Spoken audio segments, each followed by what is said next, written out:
I was bored waiting for the subway, so I took a few swigs of hard liquor. That one move almost cost me my life. When I opened my eyes again, I was stunned. The platform that had been crowded moments ago was now completely empty. I rushed toward the first floor. Just as I expected, the staff had already left. The doors were locked tight.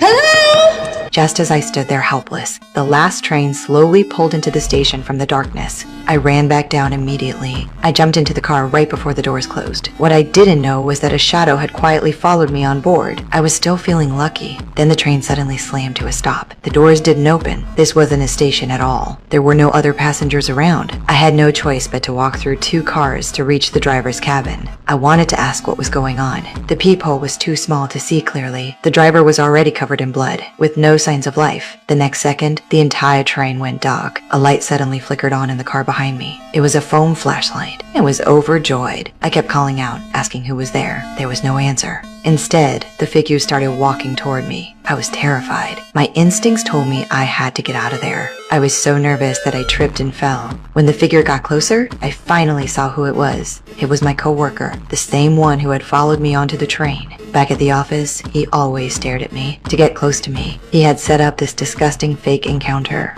The next second, he started undoing his belt. He didn't care if I was willing or not. He was determined to have me. Just then, the door behind him suddenly opened. A mysterious force yanked him out of the car.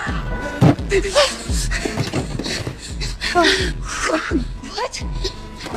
I ran through car after car. I pried open the driver's cabin door and hid inside. Before I could catch my breath, a shadow flashed past the window. I had to keep moving. Soon, I was back at the original platform. Nothing had changed. No staff, doors still locked. A strange noise came from behind me. I peeked around the corner carefully. I found a small dog. Where there's a dog, there's an owner. I followed the direction the dog ran off to. I found a ventilation shaft. Inside was a homeless couple hiding out. I told them everything that happened. I begged them to help me get out. The man didn't refuse. We had just started moving when the woman was startled awake by a strange sound. What happened to her next was easy to imagine.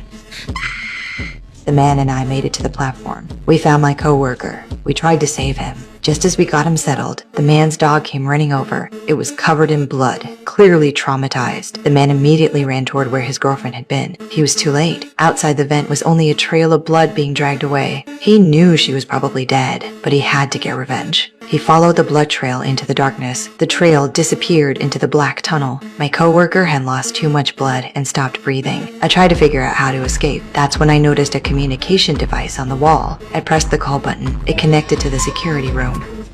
Hello? I told the guard everything that had happened. He didn't believe me, so I dragged my coworker's body into view